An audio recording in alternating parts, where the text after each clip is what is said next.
குறைகள் யாவும் போகுமே, அவர் குடும்பம் தழை தோங்குமே.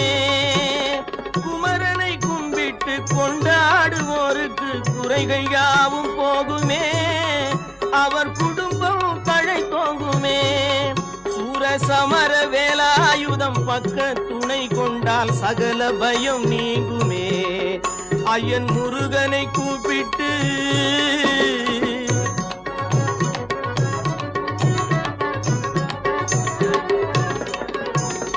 அருமுகனை வேண்டி ஆரா